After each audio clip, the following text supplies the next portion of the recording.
normally kune reward system emqondweni womuntu noma i-reward pathway. Leyo nto is kubalekile kuthena umuntu aphile noma asurvive. So ngisho ukuthini mangisho kanje ukulamba komuntu kukunika leyo impulse noma leyo insight ukuthi idla ukudla kokusuthisa ujabule. Yabo? So that's the normal pathway ukuthi kusebenza kanjani. Okay? So mase kufika kwisidakamizo leyo pathway sibiza nge-reward pathway. Umuntu emethatha isidakamizo siyahamba simenze ajabule. The same way sijabuliswa ukudla, sijabuliswa ama-relationship esikuwona, kuningi kuyindlela vele umuntu esuke efuna ukuba happy ngakho. So manje kwi-addiction into eyenzakalayo, lama-chemical lawa releasekayo emqondweni enza ukuthi umuntu ajabule, agcine sereleaseka ebamaningi to a point lapho-ke umqondo needs to adapt and change. Emqondweni liya reward pathway isizi yafika ezingeni lokuthi a certain amount yaleso sidakamizwa asisenzi lutho. Yabo? Sekumele kuze kube khona i-amount eningi. This is why ba chase i-high. Yes, ba chase i-high. It's all about the reward ekugcineni. Manje into eba inkinga kuleyo reward system. The more iloke ifika leyo happiness noma leyo pleasure, i-affecta i-control. So u lose i-control, u lose indlela yokucabanga kahle. Yabo? So ingakho kwenzeka mhlawumbe sithi ngesinye isikhathi nina bendlodle nophapha ekhanda kamenzi indabole lo muntu omemeza ngathi yakhalela iluthi igula likaJama lichithekile, nina bakamBhudu bomvu njengegazi, nina bakashishiliza ngedidi kwelimaholo limhlabela imbhedule, nina bentule bande ngodonga kwela kithi kwabheka uZulu, nina besiqhwaga bathi siyadla sindlodlobele sibeke isihlange emadolweni. Ngiyabingelela lo bingelela uProfessor ngeNgwakaMkhize ngidabula phansi kaNongoma esigodini sabhe umthetho ngasohlangothini lakaMandlakazi.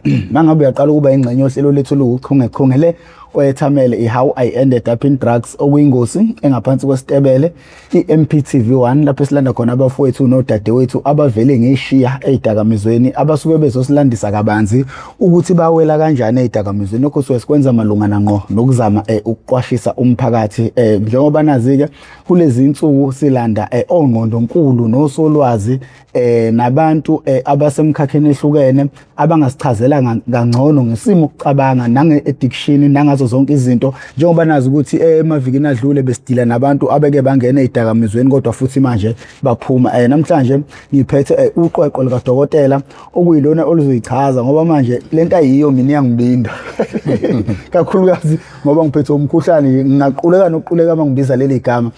Yena ozosilandisa udokotela wengqondo. Yeah, udokotela wengqondo i-psychiatrist specialist. Psychiatrist. Yes, yeah. Yini ngihlale ngiligeja leli gama le. Alijwayelekile phela. Sibancane kakhulu eSouth Africa sama specialist psychiatrist. But nje kucishe kufane no psychologist mhlambe lona elike libe lulu ukulenza. But sisuke nje sifundile imedicine uba udokotela uqhubeke ufunde kabanzi uzube i-specialist. Yini uyi-specialist kodwa umncane? Ngizusho iminyaka yakho lapha yibize. Uyi-specialist kanjani umncane? Bethe I think ukuthanda isikole ngisheshile nje ukuqala ukufunda and I think nangasikhathi ngingophuthela nje ngithola zona izipho lezi zokuspecialize kangi one of abancane nje eSouth Africa kade ababethulwa nje kona kuba ama specialist. Kodwa akule insuku vele akusayona i-surprise ukuthi yena uthola ama specialist amancane because incwadi nje sesiqala nje kusa early manje. Okay, kune psychologist nani le psychiatrist. Yeah. Uzongixolela lokhu mkeke. Awusihlukanisele kulento, awuhlukanisele umuntu osekhaya nje ongenalo ulwazi la lento njengamanje. Okay. So i-psychologist ne-psychiatrist sobabili siluleka abantu ngokomqondo. I-psychologist uyahamba yofunda e-university afunda i-psychology leyo. I-psychiatrist uya na university ayofunda i-medicine, so general medicine, njengoba umuntu ezoba i-GP kuqala ube i-medical officer mhlawumbe ukusebenza khona ezibhedlela. uyaqhubeka ke usuyo specialize specific ke to kule kokomqondo nje kuphela. So i psychiatrist udokotela oluleka ngomqondo okwazi na prescribe imithi, whereas a psychologist uyaluleka naye ngokomqondo kodwa akakwazi prescribe. Ayena udokotela obefunde ukuba i-GP ukuba ilento specialize uzube psychiatrist, but siyasebenzisana. Akwenzeki nje ukuthi psychiatrist isebenze yodwa without a psychologist. Asibamba ufisho omkhulu la. Washo kodwa umfoka Mbatha wathi hayi uqweqo lingenza lento umfoka Mafusa. Ngifuna lento ukuthi angazi ukuthi kumele siqhamuke ngakuluphi uhlangothi. Kuthi angiqale lapha einganeni zikhula mhlawumbe isimo omqondo sokucabanga kwazo okwenza igcinele ohlangothini olwrong lempilo, because mina ngifana nosolwazi kwabantu abaseyidakamizweni, kodwa emgodlagodleni wami kuningi engikuphethe. Zonke lezi zinto abangixoxela zona ngokungena kwabe eyidakamizweni angazi mhlawumbe ngakuluphi uhlangothi, because eyidakamizweni sinomntwana okhule ehlukumezeka ekhaya wagcina wele eyidakamizweni. Sinomntwana okhule ebuse ekhaya ethola yonke into wagcina espoileka wagcina ephelele eyidakamizweni. Sinomntwana onabazali bobabili wagcina ephelele eyidakamizweni. Sinomntwana okhule ngenabazali waphelele eyidakamizweni. Sinomntwana okhule ebuka ubaba wakhe bhema wathatha lapho naye wagcina ephelele eyidakamizweni. Sinomntwana okhuliswa umfundisi ongakaze ebone ukubhema la ekhaya kodwa waphelele eyidakamizweni. Njengamanje siwumphakathi thina asenayo into esingathi sibambelele kuyo ukuthi nansi into eyenza abantwana bethu bephelele eyidakamizweni, okwenza kube nzima ukuthi mina ngibe nombuzo engingaba nawo like specifically ukuthi na yini eyenza lo aphelele eyidakamizweni, yini eyenza lo aphelele eyidakamizweni. Mhlawumbe ngokucabanga kwakho ikuphi lapho kumele uqale khona, mhlawumbe i-addiction noma isimo umqondo womntwana ifamily, because nokuthi umntwana uphuma phi nakho kuyaccount. Uthola omunye uphuma ekhaya right but i-influence from lo yamntwana uphuma ekhaya ngekho right iyamenza futhi naphelele eyidakamizweni, because umqondo wakhe usuke usemanzi uhamba nomoya. Abangani bakhe mabetha asithesteni la uyatesta naye egcina test into ezomenza yeah. So sina leyo nto thina etafuleni njengamanje. Mhlawumbe uma wena ungasihlahlela noma usihlubele udlube ekhasini ungathini?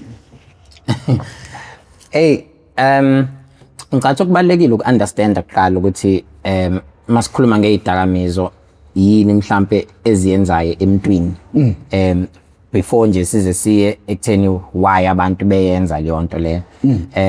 So ngicathi mawubuka umuntu osebenzisa izidakamizwa kunama phase noma ngathi kuneziqe ezintathu yabo.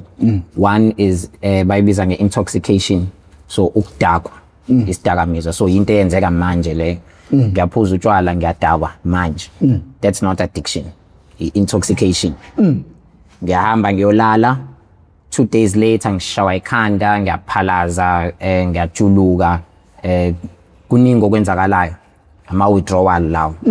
So fike kube ne-intoxication kube ne-withdrawal. Okay, into ezenziwa izidakamizwa lezo, uyagula ma-intoxicated, uyagula ma unama-withdrawal yabo. Then kubeke nokuthi ngiloke ngiphinda ngisiphinda isidakamizwa leso engisuke ngisebenzisa, ngiloke namhlanje ngiyabhema ngiyaphuza ngenza ini to a point where angisakwazi ukuyeka. That's where kufika i-addiction yabo.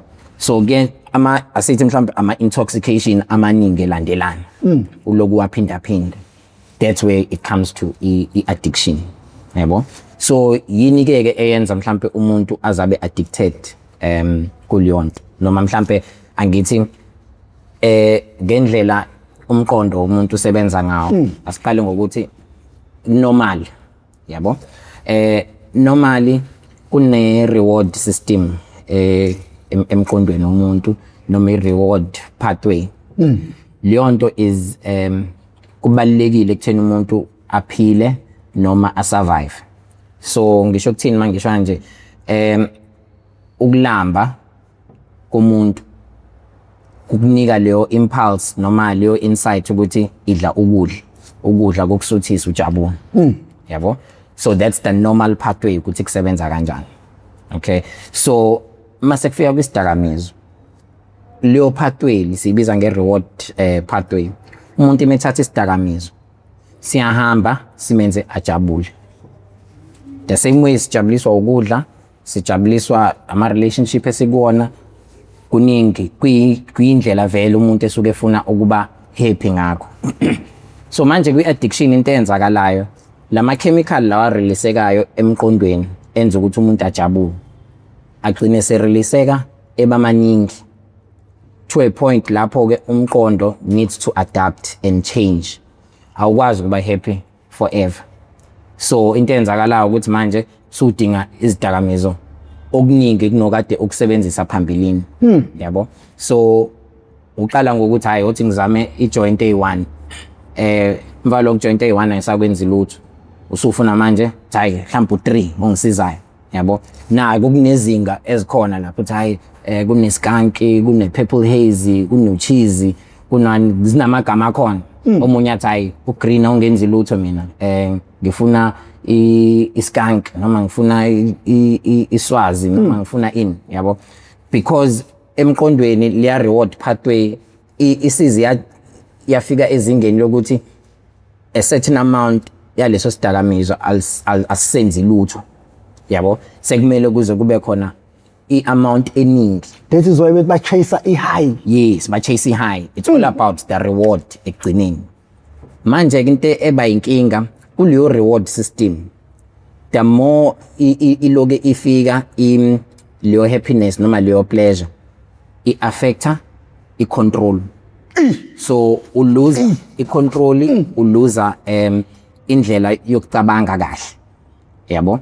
So ingakho kwenzeka mhlawumbe sithi ngesinye isikhathi thothi umuntu osabayo, mhlawumbe umuntu oshaye, yabo. Mhlawumbe kunentombi ofuna ukuyishela kanje, and then mase uphuzile you reach that high, then i-impulse control yakho iyehla, usunaso leso sibindi ukuthi ukwazi ukuyom-approacha lo muntu wenze noma yini kanjalo. So same thing happens with izidakamizwa ukuthi you reach i-high leyo mese uluza i-control. Ingakho uthola ukuthi kunomuntu owaziyo ukuthi izidakamizwa ziyalimaza but akakwazi ukuziyeka ngenxa ukuthi i-control isilahlekile, yabo. And abantu abaningi bajwayele ukuthi mfethu vele uyeke izidakamizwa, akukho lula ngendlela umqondo ususethapheka ngayo noma walimala ngayo. Ukuyeka isidakamizwa nje kuphela akukho lula ngoba uba nama-withdrawal. Ama-withdrawal ayalimaza ngalendlela ukuthi angacisha kubulale futhi makwenzeka, yabo. And mawukuthi futhi uyayeka ukhumbula ukuthi kusane impulse control ekusamele ilungiswe, ilapho-ke la ngena khona ochwepheshe bengqondo.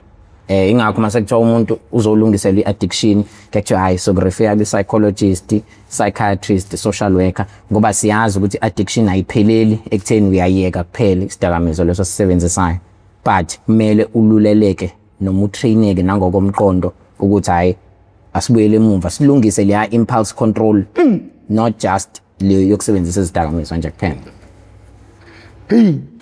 Umuntu engihlubela uhlube kasi yazi ngisemqondweni womuntu njengamanje ngiyayibona le system isebenza le, ngiyayibona iaffecteka because into abayisho bahlezi bethi ba chase high, and into abaseyidakamizana abahlale bengitshela yona uthi the first day eqala ukubhema ihunga kuze kube namuhla akaza aphinda abuze ubumnandi obufana nalobo.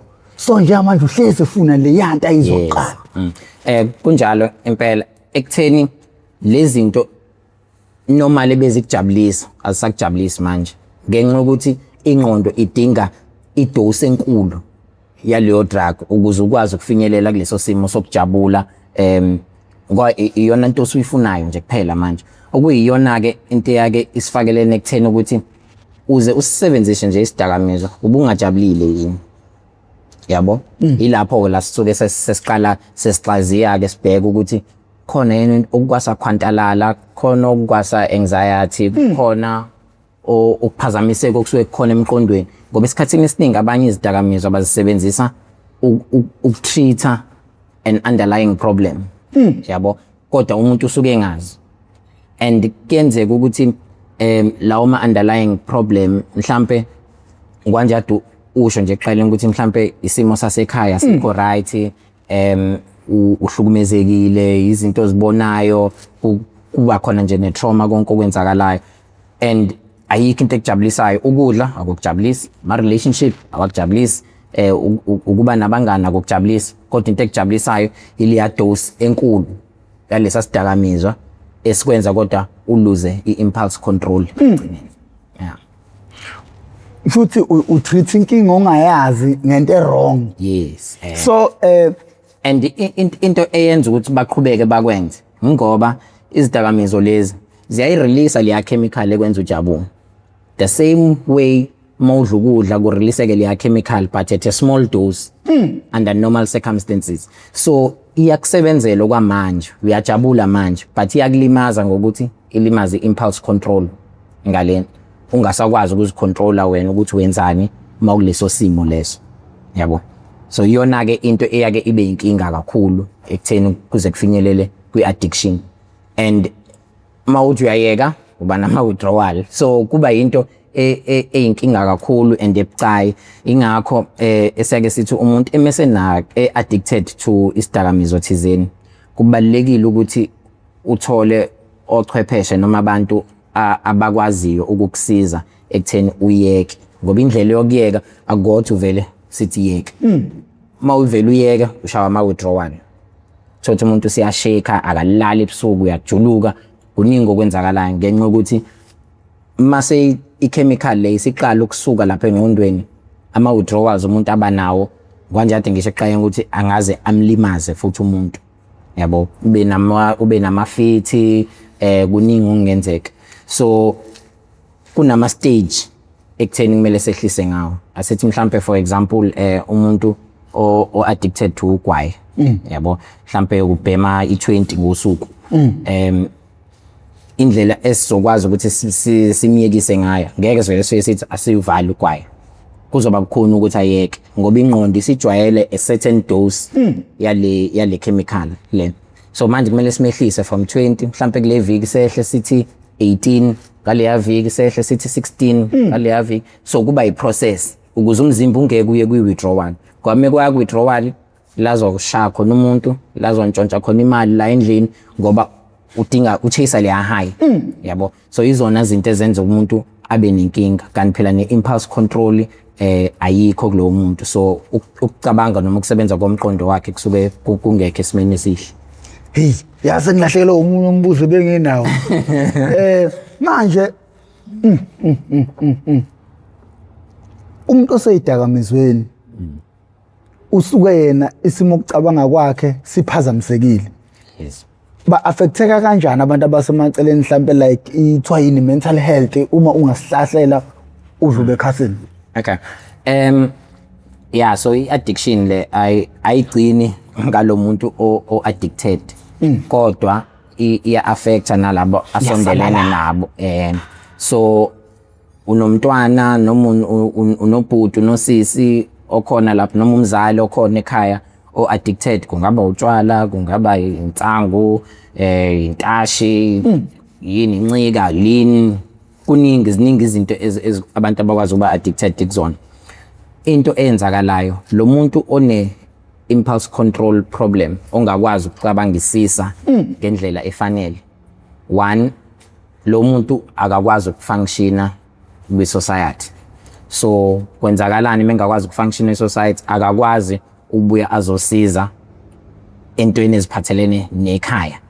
Yabo, ngokomjwayelekile ingane iyafunda esikoleni, ihambe iyosebenza, ibuye izolungisa ikhaya noma iziqalele elalo ikhaya. So wena usuzifaka ezidakamizweni, i-impulse control ingasekho, wenze njani manje? Awusakwazi ukuqhubeka ufunda, uya drop out, ma grades aseyabheda ngenxa lezidakamizwa, awusakwazi ukuyosebenza. Ma ungayi kuyosebenza ekhaya bayalahlekelwa, kade befaka imali bethi bazama ukukufundisa. So ekhaya sebelahlekelwa, bekune investment akade beyenza kuwena engasanamvuzo. Yabo, so that's how one be affecteka ngayo.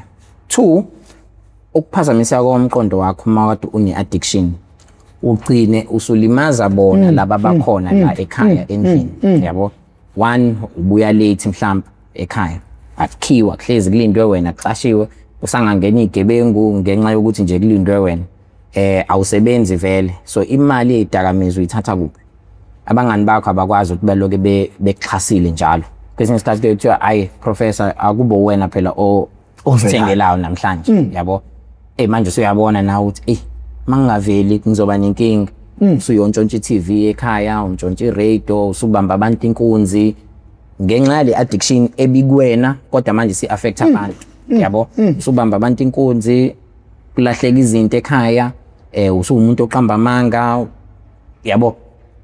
That's how igcine isihamba ifinyelele nakwabanye abantu. And akupheli lapho, uyakhula njalo. Izidakamizwa lezo mazi affect umzimba wakho kuningi okushintshayo. Kunento esiyake sithi ama genes kambeni ngesizulu isakhofuzo. Ulibofuze, yes, ulibofuze. Izidakamizwa lezi zi affect ulibofuze lakho. Uthola ukuthi uyozala umntwana ngelinye ilanga. Uxaye ukuthi hawo hayi lo mntwana esethanda izidakamizwa kulapha yabo. So kuyenzeka nomunye athi yazi uprofessor ufuza umkhulu wakhe, ufuza ubaba wakhe, naye wayidakwa kanje, naye wayenalenkinga. So akupheleli la kuwena manje unenkinga, but kuba yinto esengaqhubeka ifinyelele nakwi generation ibe ukhondolo, ube ukhondolo kanjalo.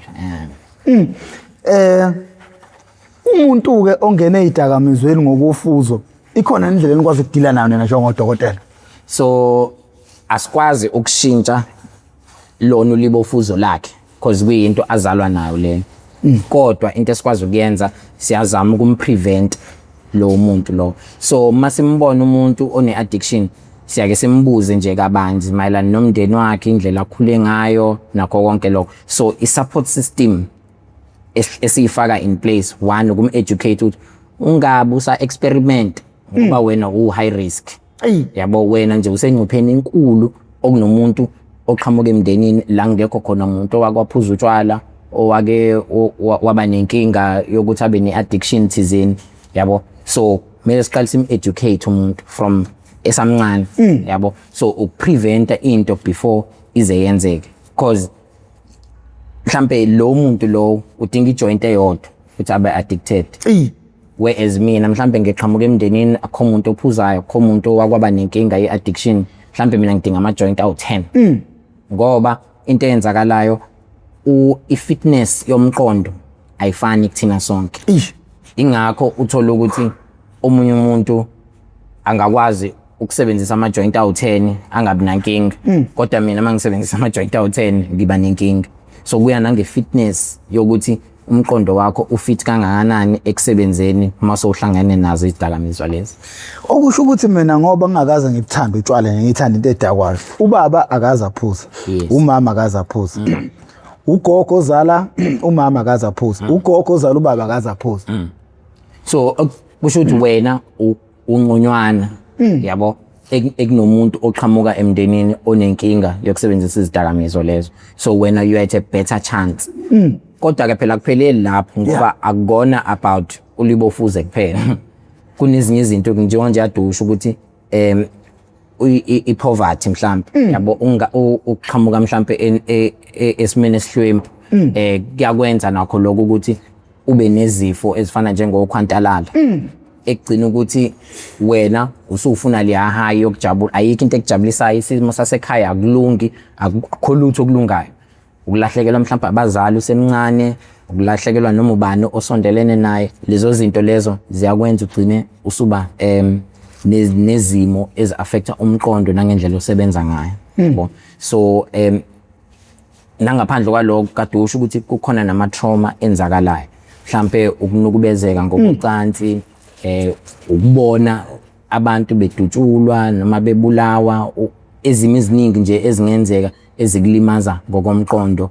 Mase wena okunokuthi uyofuna usizo kwalokho, khona umngane ozothi hayi mfethu awuzame nanti joint iyona into ezokusiza. So lokho kukufaka it's a bigger risk. Ngisho kuthiwa ubuqhamuka emndenini no right, kodwa uyaba nalezi ezinye inkinga ezikwenza ube sengcupheni ephezulu than omunye. Yazi mfethu ukufakazela leyo nto kunensizwa kadila angakayirelease episode yayo. Yabona usiswayo edutshulwa. Yaphelela idakamizweni. So siyake sekubize lokho mhlambe nge-post traumatic stress disorder okusho ukuthi mawukade ubona into embi yenzeka iloku ekuhlukumeza emqondweni awukwazi ukuyikhohlwa ugcina usuphupha kabi akusasebenzeki nje empilweni yakho.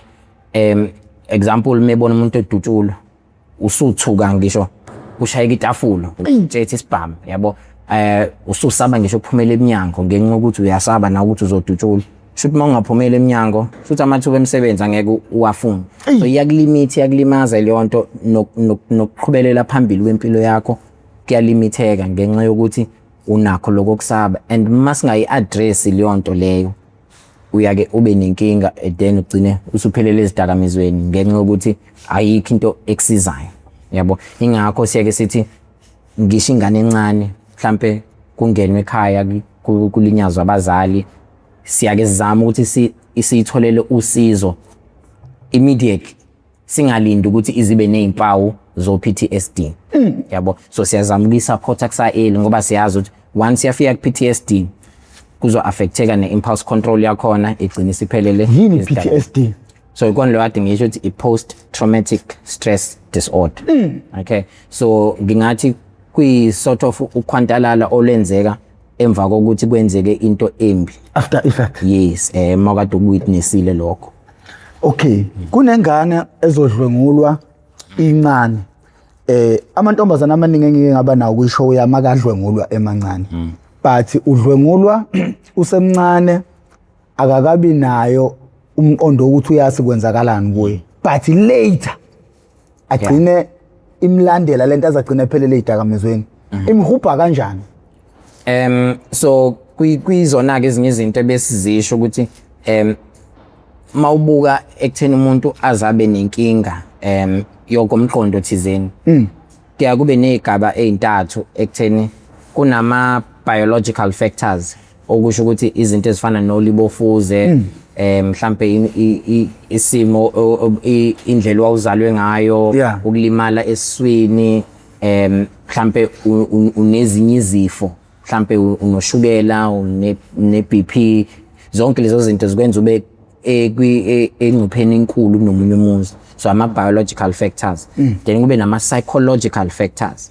Ama psychological factors ilezi zinto ezenzakalayo from childhood usemncane njengokudlwengulwa lokho ukulahlekelwa abazali kuningi konke nakho lokho kuyalida ekutheni umuntu abe nenkinga yokomqondo. Mase kwesithathu kube nama social factors yabo okuqhamuka from emndenini ohlwempu ungabi nayo support ekhaya konke lokhu kungagcine kulidele ekutheni umuntu abe nayo inkinga yokuphazamiseka komqondo. So kulosisi lo osuke manje esezokhumbula esemdala ngalesikhathi ekhula umqondo awunayo understanding yaleyo nto eyayenzeka because angithi siyaye sithi umuntu uyamaturisha ezekhula. So mawusayingane i-maturity level isuke isaphansi leyo nto ayik-affect but uyakwazi ukukhula nayo igcine isik-affect ngenxa ukuthi umqondo wakho nendlela osusebenza ngayo usuyabona manje hayi bongeke leya nto leyana iyangilimaza manje. So ishintshe izinto eziningi ngaphakathi kokusebenza kokomqondo wakho. Ingakho uthola ukuthi mesebe lapha ko 13 14 sebeyahlupha.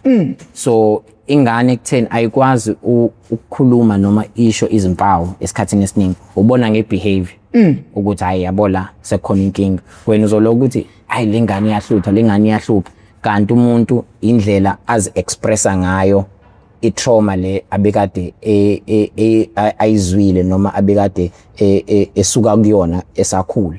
So i-behavior nje is one of the first signs esizibhekayo uma ukuthi umuntu khona ukuphazamiseka noma uku-affecteka komqondo wakhe. Yile lenza umuntu uma esedakiwe uthothi nje ubathi ukuthi ngizosebenzisa 1000 rand ngoba kuyi Friday nje ngijabulisa anela ngadakwa sebenzisa 10000 so again it goes on to lokho engibingikusho ukuthi uma sowudakiwe impulse control iyalahleka ingakho ngize ngenze isibonelo sokuthi kuna intombazana ufuna ukuyishela uyayisaba noma kwadakwa usuyakwazi ukuthi uhambe uyokhuluma nayo.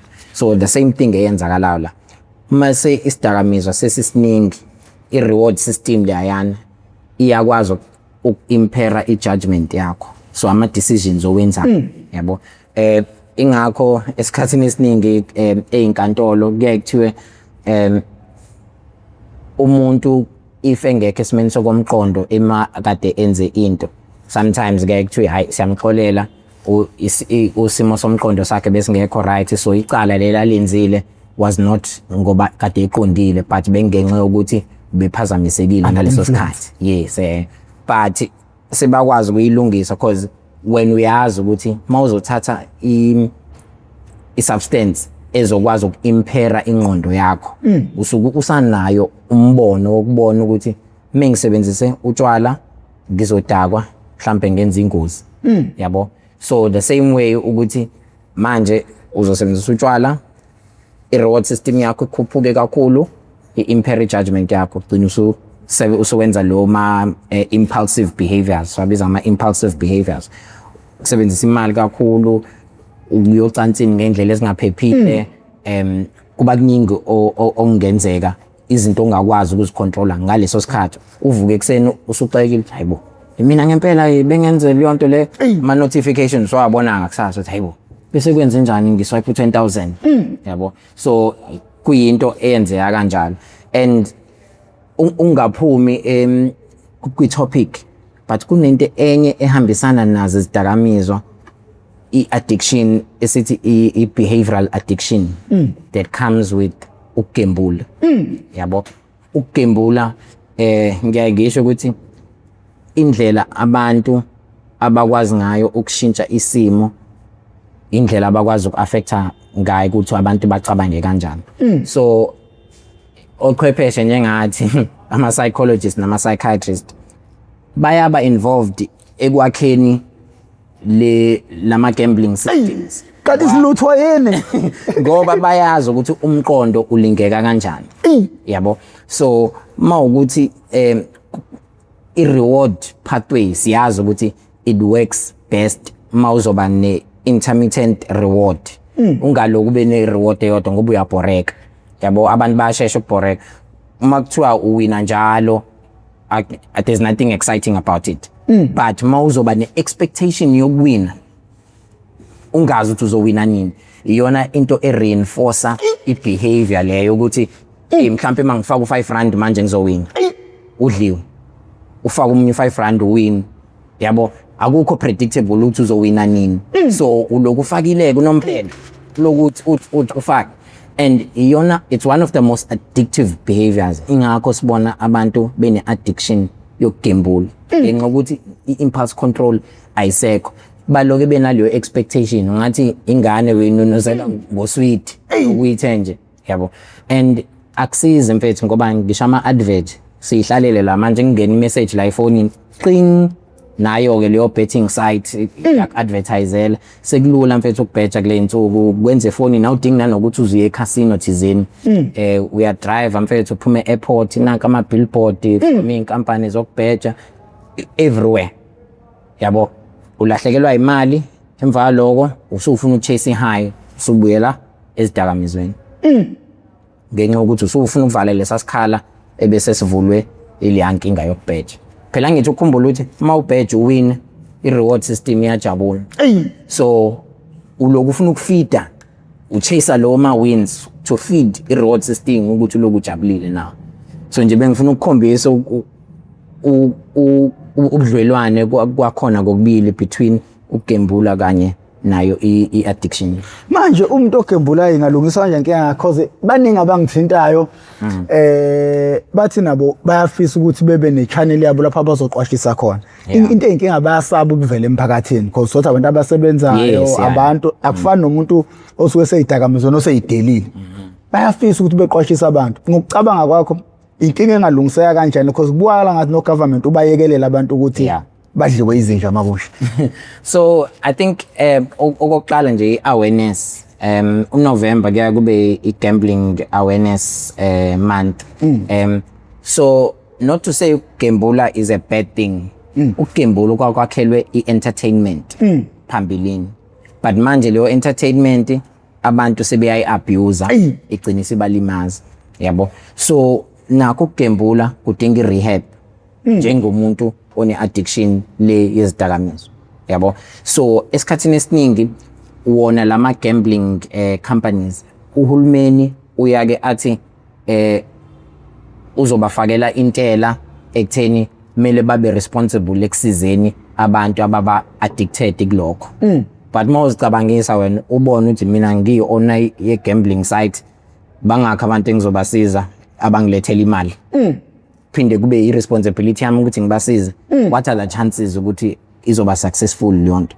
So uhulumeni uyazama ukufaka lawo ma-measures in place ukuthi i-tax ibe phezulu, uba force ukuthi kube nama gambling responsible gambling programs abawenzayo lapha abantu bexwayiswa khona ukuthi look mawukuthi uyagambula iba ne-limit.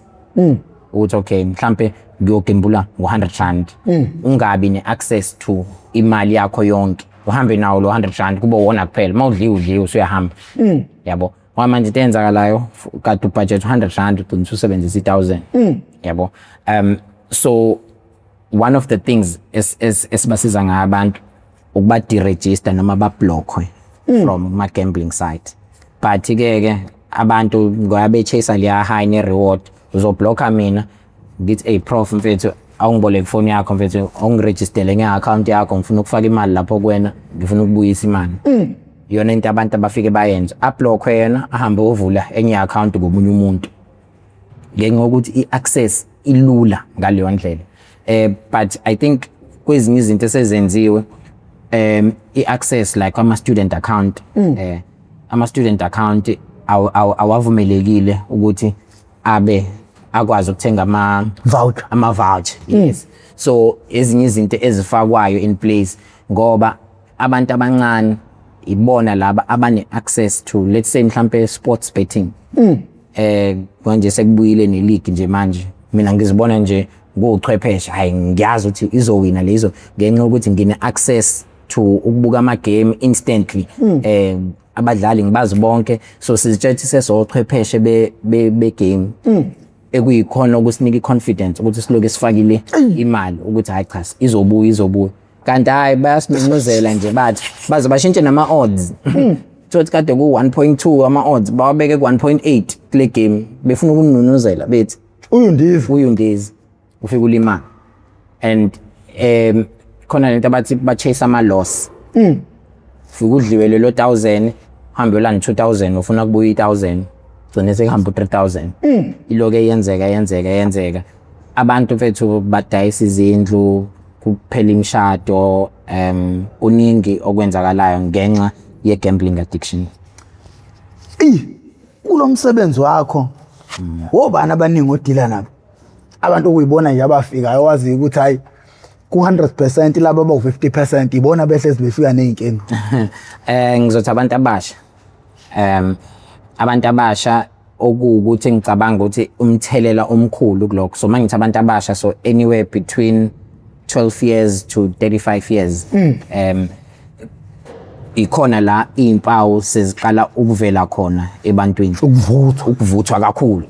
Angithi usisi lo udlwenguliwe samncane eno 5 years 4 years uyakhula ezengena ku teenagehood ila impawu seziqala ukuziveza vele yabo esikhathini esiningi kanti kube sakwazi ukumluleka esamncane saso delay ukuvela kwezimpawu noma sikwazi ukumsiza sigcine singavelanga yabo. So normally abantu abasha iyona inkinga esinayo. One, peer pressure enkulu ezikoleni ukuzitshela usumdala usukwazi ukuzenzela ama decision akho awusafuna ukulalela abazali.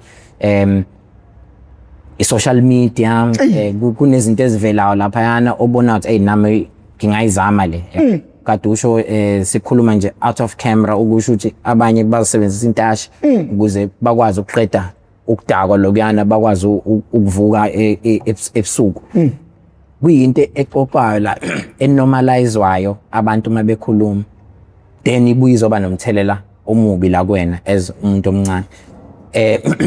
Unemployment. So abantu amathuba omsebenzi ungabi khona, umuntu uhlele ekhaya ubhorekile, ayikho enye into ayenzayo, ukuchitha isizungu, ukushona lapha ezansi niyohlala esitamkokweni, nibheme lokho enikubhemayo, nisebenzisayo kugcine sekungena kwi-system ngenxa yokuthi ayikho into ebhizi oyenzayo wena.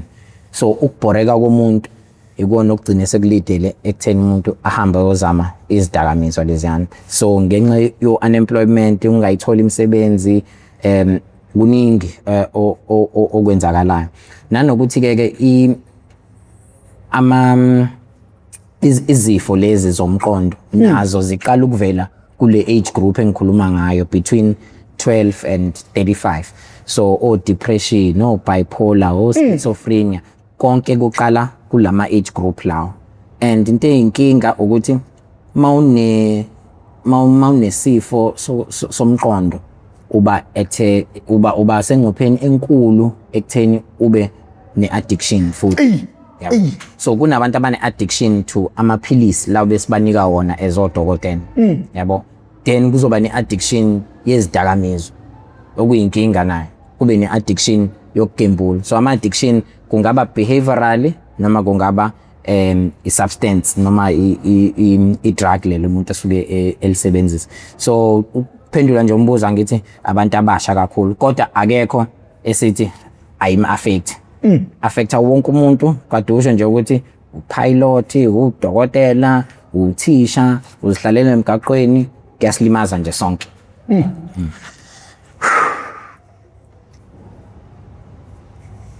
Indlensundu ayikhonzile ukuhambela abantu abafana nani noma thina esingathathi intweni. Yeah. I-advice yakhe ngathini? Because ngicabanga ukuthi ama-trauma amaningi esinawo, izinto kwakugitshelwa phekwazo, even emakhaya kuyakwazi ukuthi kudlwengulwe ingane la ekhaya, umuntu egcine engaboshwanga, ingane ikhule nangu la, mhlawumbe yena ondlawo la ekhaya, mhlawumbe kuyabona ukuthi lento izohlakaza umndeni. Yeah. So indlela esidila ngayo nama-problem as indlensundu ekutheni asiba-protect abantu ngalesikhathi bedinga i-support yethu. Asikwazi ukuba-supporta kahle. Njengoba nje usho ukuthi udlwengulwa umuntu osuke ethatha i-advantage ngaleso sikhathi. Thothi kunomalume kuthiwa awusala ugada ingane yale ekhaya, yabo, sisaya emsebenzini noma kanjani, ngokudala kwakhe athatha i-advantage yalo muntu. But manje wena ngenxa yokuthi ususaba ukuthi kuzohlukana umndeni mangase lento yenziwe, iyamlimaza lo oyi-victim, yabo, kuyamhlukumeza and ayipheleli nje lapho kuphela. Ukukhula kwakhe na ukukhula ezoba umama one-trauma nje enkulu, kuyam-affecta naye and nolibofuze ley'ngane zakhe kuyaqhubeka, yabo. So ayipheleli nje lapho, and if singahambe siyofuna usizo labantu oma-social worker, ama-psychologist nawo ama-psychiatrist, kuba inkinga ngoba umthelela walokho uwona nawo ongagcina ukuthi abantu bagcine sebeke kwizidakamizwa ngoba ayikho i-support abayitholayo. So ngingathi nje mina umuntu makukhona into embi eyenzakalayo ekhaya, asithole i-professional support, yabo. As much as sizoxoxisana ezomndeni, but iyadingeka leyo professional support, umuntu one-interest ekutheni izinto zibe ngcono ngendlela engcono, whereas manizozama ukuyilungisa nina ezomndeni niba impartial, akukho objective esikhathini esiningi ngoba imndeni uyaprotectana, yabo. Kunozojeziswa, kunongeka jeziswe, kanti makuyiwa kwi-professional umuntu oyi-middleman lo ongachuzi macala, ozothi mefika ne-solution kube yinto ezozama ukulungisa isimo ngaleso sikhathi. And lento ke iba ongoing, akuyona into ya once off ukuthi uzofika namhlanje uconsult mase sekuphelile i-process. Kwanje ade ngisho ukuthi ukudevelopa kokomqondo, ukumaturisha kokomqondo nakho kuthatha isikhathi. into ingenzeka usemncane if singaqhubeki naleyo support ezomuntu ekhula khona la kuzolahleka khona simthole sekulate kakhulu. Yazi ngibukani ingane eyabuka umuntu edutshulwa igcina iba nokuphazamiseka komqondo njengoba dushile ekhulwe ike yadlongula incane ikhulu ibe nomqondo nawo ukuphazamiseka ngoba nezabafana nazo ziyadlongula. Yes. Wonja sithini isimo somndeni ozokhandwa yilezi ingane ke sithi ayisawelanga ke kwi-addiction nazi ke nje manje sezindala nale trauma seyikhanda umndeni ke zona ke manje imess ekhandwa yilento ezidlule kuyona ingakanani because ngicabanga ukuthi yabona lo ngisho elala nendoda yakhe avumelene naye but iyabuya lento eyenzeka kuye emncane ilimaza kanjani lento ke imndeni yabo ke yona bayakhayo ke manje. Hayi kulimala nje kakhulu njengoba nje usho nawe ukuthi uthi elala nomunye umuntu loke linyazwa heliyanti ingakho abanye bake bathi ungezi nezinkinga zakho usuka nazo kwenye relationship la ku relationship yami yabo siyake sifise nje futhi ukuthi abantu bahambe ama counseling if kungenzeka because manje futhi enye inkinga asikwazi nokugxeka kakhulu ukuthi abantu indaba bengayi ke counseling ngoba iaccess esikhathini esiningi ayikho. Uhleli lapha elokishini psychiatrist ngeke uyithole elokishini. Uzoqala uye ku nurse mhlambe lapha eclinic if lo nurse engakurefeyanga to umuntu okumele akusize uzofika lapho ujike ubuyele ekhaya isimo sakhe ashintshe. And ebantwini besilisa lento yokukhulisa ukuthi indoda ekhali indoda kumele iqine makwenzeke into na konke lokho kanti ngokomqondo uyalimala physical ungaba strong but ngokomqondo bayalimala kakhulu. And ubona laba abakhula umuntu uxayeka ukuthi wanodlamya ngakho ushaya kwasani afuna lutho ngenxa ukuthi usekhipha ifrustration leyo kwabanye abantu ngoba ngithi kuthiwa akangakhali so usezozama ukukhipha ifrustration ngezinye indlela ngoba emekhala kuzothiwa hayi weak why wanteke kanje yabo. So ilezo zinto lezo ezigcine seziba nemthelelo ekutheni akupheleli la kuwena kodwa nemndeni yakho noma izingane zakho ziya affecteka nako by lento esuke ila kuwena njengamanje. Enye into kodwa phela enzima niyakhokhelwa madoda antholwa mahala. Yes. Nathi mhlawumbe into mhlawumbe buyisishaya sina bezinsundu ngoba singathathi intweni. Yeah. Njengoba nje ngisho ukuthi let's take for example mina as a psychiatrist in South Africa we have about 60 something million wabantu. Ama psychiatrist esephelele is about 1000. Phela nje. Kunzima shothi lapha abantu be-66 million siba 1000 kulo 1000 about 600 basebenza ka private. So abantu abanama medical aid labo noma abantu abakwazi uku-afforda imali. Lo munye 400 usebenza kahulumeni but nakhona kahulumeni usezibhedlela ezinkulu kuphela. Angeke umthole kule clinic yakho, angeke umthole kule community health center. Utholakala le phezulu. So ukuze ufike phezulu lapha kuyena kumele udlule eclinic. Shothi kumele uthole unurse onaleyo insight ukuthi lo muntu udinga psychiatrist. Yabo. If lo nurse engeke akurefer to isibhedlela esizogcina sekurefer kuyena udokotela. So isystem yethu iyasilimaza kakhulu. Ngenxa ukuthi lama referral pathways makhona someone in between ongathi jikubele emuva angeke usaphinde ubuyele kuleyo ndawo le. Yabo. So ingakho abantu indlela esibaphatha ngayo nathi as ngizathina ama healthcare worker kubucayi kakhulu ukuthi senze sure ukuthi umuntu emezofuna usizo siyazama ngayo yonke indlela ukumtholela usizo lolu all right. And abanye bethu bazothi hayi why umletha la ngoba lo muntu akaguli nje kakhulu yabo. Ukhohle ukuthi kunezinye izinto eziningi ezim-affectayo lo muntu akubona nje ukuthi udlwenguliwe kuphela yabo. Kenzeka ukuthi nesimo sasekhaya sikho right. So ingakho kumele social worker ibe khona, psychologist kumele ibe khona, occupational therapist ibe khona. Si team ngokomthetho esikwazi ukuthi sigcine sesiluleke umuntu ngakho lokho komqondo. So ama stats athi kubantu abadinga ukungibona kulo 66 million it's only 1 to 3% abagcina bengonini. Ey, So kunalo 80-90% ogcina ungafinyelelanga kumina ngenxa mhlawumbe access ama referral, affordability na yonke leyo nto. So lo 80% ucabanga ukuthi uzoyaphi ngoba phela uzoya ezidakamizweni. Kulula ukuthola isidakamizwa kunokuthi ubone mina ube appointment nami. So iyona inkinga ke esinayo leyo ukuthi i-access to ama professionals limited kakhulu.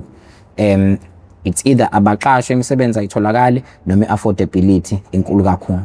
So uhulumeni nje mningi umsebenzi kusamele awenze kanti phela ne training yethu iyasilimita ngoba ngomthetho ungazibuza ukuthi why ningavele ni train ama specialist abe 5000 yini ekuvimbayo because odokotela abako 25000 la eSouth Africa. Why ningavele si train ama psychiatrist abo 5000. So ukutrain umuntu ukuze abe specialist nakho kunokubiza kwakhona.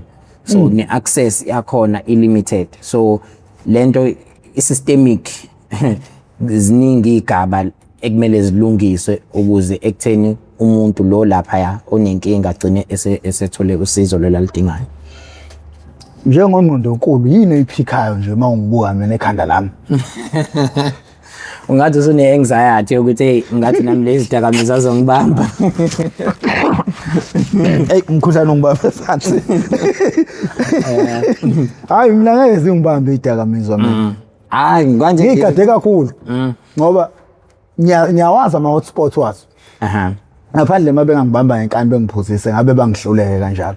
So kuyenzeka nalokho ukuthi uzirelaxele nje wena uziyele ebumnandini bazo spike idrink yakho lapha yana gcina usungene kuzona lezi but lokho buyela kulezi zinto ezintathu ebengizisho ukuthi by intoxication noma withdrawal noma addiction. I-addiction is the repeated pattern lokuphindile.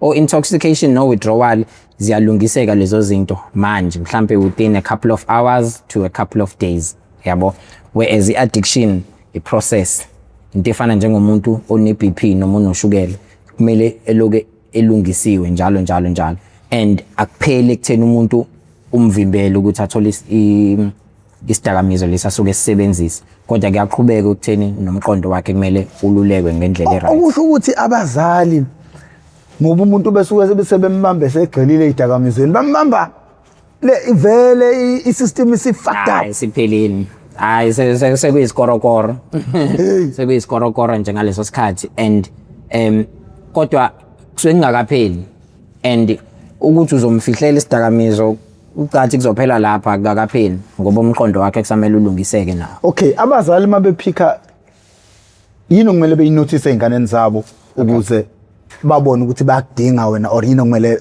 bayenze early stage? Yeah ngoba ingane ngeke ikutshene ukuthi yazi nginokhwantalala uzobona ngani wena uzobona ngebehavior change yabo. Ingane yazi isolator mhlawumbe ukushintsha abangani kunabangani ade be right ade hamba nayo sihamba nabanye abathanda ukuba popular abaziwayo noma benza izinto ezingekho right. Ingane siqala ukufihla izinto iba very secretive yabo, impawu lezo siqala untshontshe qamba amanga isidingo singekho. Zonke lezo zinto ekumele ube worried ngazo ayisalala ebusuku ayibuyi endlini yabo ngesikhathi esikoleni ama results ayaqala ya drop. Umuntu loke ethi hayi uya esikoleni kodwa akayi yabo. Izona izinto ezivelayo early lezo ekumele umzali emezibona angayitshenje ukuthi hayi ingane isidom nje kuphela yabo, but kumele kube ne-intervention. Hamba makuthiwa kune parents meeting hamba uyoza uthi uthisha uzofika athini esikolenithi ingane yakhe yadelela noma ingane yakhe ayingeni eklasini iphendula othisha. Because yabo into ebuhlungu ingane ngizibonayo ezikoleni ingane ina 12 iwumerchant esikoleni yona le dayisa izidakamizwa kwabanye abafundi and akubona abantu besilisa kuphela nezingane zamantombazane izidakamizwa very high ezikoleni. So izona izinto kumele umzali azibheke lezo ukuthi ingane yami manje ayisekho open ayisaxoxa nami kahle iyangifihlela izinto eziningi, ibehavior yayo nje isiyashintsha umuntu nje seyivalele ekamerweni. ya uhlezi phithizela nje phithizela akahlaliseki phansi, and most important uyabona ama grade eqala ehle elapho kumele kuthi kukhanya amalamba uthi hayi sekukhona okwenzakalayo kuronke. Hey mfowethu, ubhizi nokubona ngisho i-data zakho ngo11 ebusuku ukuthi khanulala. Yeah. Mhlawumbe abantu abakudinga mfowethu kumele benze njani mhlawumbe uma ikhona indlela ukuthi bethola inamba yase office lakho, yiphi indlela bangenza ngayo mhlawumbe for i-advice, mhlawumbe for ukuthi balekeleleke. Okay. Ngiya ngithi akukho lulu i-advice ungayithola mhlawumbe ekutheni ngithi ayi lo muntu udinga ukuyobona i-social worker noma udinga ukubona ini, kodwa kudingeka ukuthi sihlale phansi sixoxisane kanje ukuze ngikwazi uku-understanda inkinga yakho iphelele. Yabo ungavela uze kumina uthi yazi ingane yami ayiperform kahle esikoleni, ngicabanga ukuthi mhlawumbe idinga wena. Yabo kumele senze sure ukuthi isitholile ama-assessment from either i-GP noma because kumina uza mhlawumbe usudlulile kwi-GP. Kwesinye isikhathi kuyenzeka ukuthi umuntu unesinye isifo esenza abe nale mpawu lezi ezisuke zikhona. For example mhlawumbe une-anemia, so kusho ukuthi igazi liphansi emzimbeni. Lo muntu uyakwazi ukuvela engazi ukuthi unokhwantalala because umoya wakhe uhlezi phansi. Le ndoda nayishaya khona man. So izinto ezikanjalo kumele senze sure ukuthi azikho kulo muntu lo. Yabo kwesinye isikhathi kuyenzeka ukuthi umuntu ubukeke engathi udakiwe. Yabo ingqondo confused kanti unenkinga yezinso. Angithi izinso emzimbeni izona ezikhipha udoti. Makunenkinga yezinso udoti uyabuild up ngaphakathi. Mawubuild up ukwenza ube confused, wena uzoyitshela umuntu hayi udakiwe noma unokuphazamiseka, kanti mayingalungisanga izinto leziyana uzomletha kumina, mina ngithethe izinto zi-right, umuntu angagcina eseshonile singabonanga ukuthi izinto beyade ezinenkinga. So kumele senze sure ukuthi ayikho i-medical problem ekhona emntwini before ezongibona mina. Yabo so abantu bayakwazi ke ukungithola ko Facebook, Instagram uDr Bonginkosi Mafuze, ama office ethu akhona eWindamia naseMhlanga. So ngika private practice ngokusebenza bengiye ngasebenza kakhulu nakahulumeni, but ngiyake ngenze nje ama talks and ama health education programs ezikoleni, nakhona nopartnerisha nasezibhedlela. Siyakwazi ukuthi sifike sikhulume nabantu, sizama ukubaluleka abazali, izingane nje konke siyake sizama ubafundisa. Ngokucabanga kwakho othisha ngabe baqeqesheke ngokwanele yini ukuphika lezi impawu ezinganeni ukuze mhlawumbe ngaphandle ukuthi abuke ibehavior yayo ukuthi iphendula uthisha noma yenzani, ngabe uthisha uqeqesheke ngokwanele yini ukuphika inkinga enganeni ingaziwele kulezi zinto esesizibalile? No, ngicabanga ukuthi akukho kanjalo ngoba kuyadingeka i-partnership between Department of Health no Department of Education. Yabo ama-awareness program into evele yenzeke once or twice a year. Yabo but inkinga uthisha uzokutshena athi phela mina ngiyena unesi. Yabo it's not ku-job description yami ukuthi ngenze u1 2 no 3. Yabo leyo nto kumele ngabe yenziwe ekhaya noma umuntu akahamba aye esibhedlela eminenkinga. So yabo kuyake kube nalo ma boundaries abantu abangafuni ukwa cross over, but ngiyacabanga ukuthi into ebalekile leyo ukuthi uthisha bakwazi ukuqeqesheka nabo ukuthi mawubona u1 2 no 3 umntwana sheshe umrefer, kungabi nje ukuthi ufaka isibhaqo nje kuphela. Yabo ngoba leyo nto yenza ukuthi umntwana anga open up, but azama ukuthola ezinye indlela ukuthi abaleke leyo situation yokushawa, but aqhubeka asebenzise lezo zidakamizwa esuke zikhona. So ngiyacabanga ukuthi into ebalekile ukuthi othisha nabo bafundiseke ukuthi makuno 1 2 no 3 enganeni i-refer kulo nurse, i-refer kulo dokotela, i-refer to kulo specialist le. Kodwa ke kukhona ukuzamayo ukwenziwa ezikoleni ngoba bayaba khona abantu abaqashwa yiwona i-Department of Education ukuthi bazokwazi ukunakekela izingane khona, because ezinye izikole ezinama school clinics akhona noma kunokuvakashelwa khona, but akuyona into ehlezi khona 24/7, into eyenziwa once every 6 months or so. Ayikho effective, ayikho sustainable. Yeah. No mfowethu sibongile esikhathini sakho bafo uyindoda ebhizi kodwa ekwazile ukuthi igcine ivela la ubudoda nokuba yileader mfowethu into enjalo lapho khona uphuma endleleni yakho yempilo ukuze uzohamba uyolekelela abantu mfowethu iMPTV1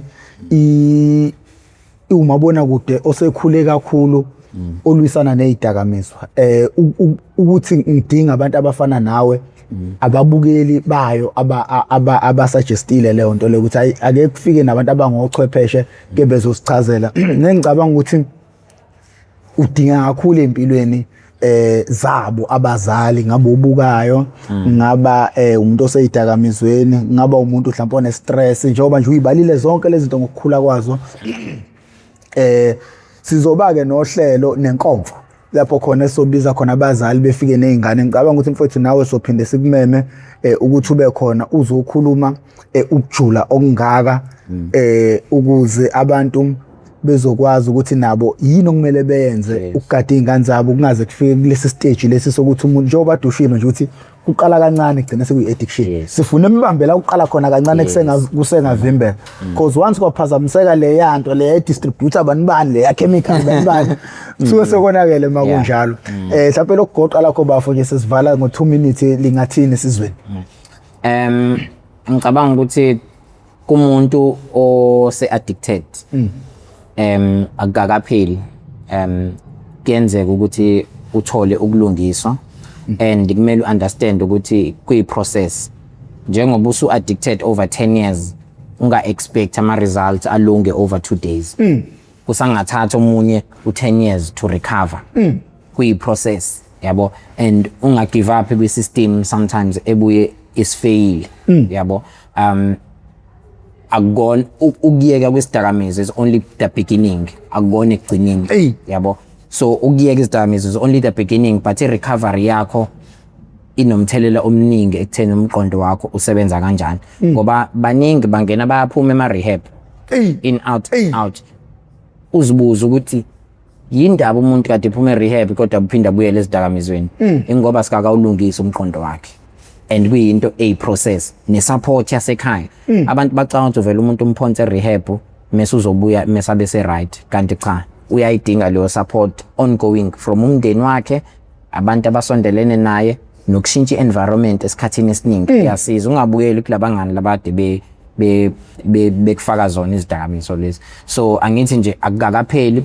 kongakaqali angabusazama ukuqala uma unenkinga hamba uyokhuluma ngayo neprofessional ukuze ukwazi ukuthola usizo ungagcina usuphelele ezidakamizweni ukuthi zizame ukutreata leyo nto osuke ikhlupa emoyeni wakho. Hayi siyabonga mfowethu nina bendlodle nophapha ekhanda kamenzi nabo siqhwaga siyadla sidlobele sibeke isihlanga emadolweni igama lami uprofessor Ngwamkhize ngidabuka phansi kaNongoma esigodini sakho umthetho asohlangothini lakamandlakazi namhlanje ngiphethe isifundiswa bengifuna ufike ufaka amajazi mfowethu hayi cha kunenkomfa ngiyofaka lona ijazi hayi siyojabula kakhulu mfoka baba bafowethu siyacela abantu usubscribe ucindezele nebell okuzokubeka emathubeni amahle kakhulu ukuthi if ever kunesiqephu engisiposayo izoqanqeza ocingweni lakho uthi mawungena phakathi uyobe usuzitholela isiqephu sangalolu suku siyabonga kakhulu mfowethu futhi ngiyaphinda ngiyabonga ukuthi abantu abazi ukuthi silwe kanjani ukuthi ngigcine ngikuthola ngoba uyindoda nje manje kumele ihambe vele kodwa ke sengidle u1 minute kuleli hour owawuthe ungipha lona siyabonga kakhulu mfoka baba igama lami uprofessor Ngwamkhize ngidabuka phansi kaNongoma esigodini sakho umthetho asohlangothini lakamandlakazi sengcenga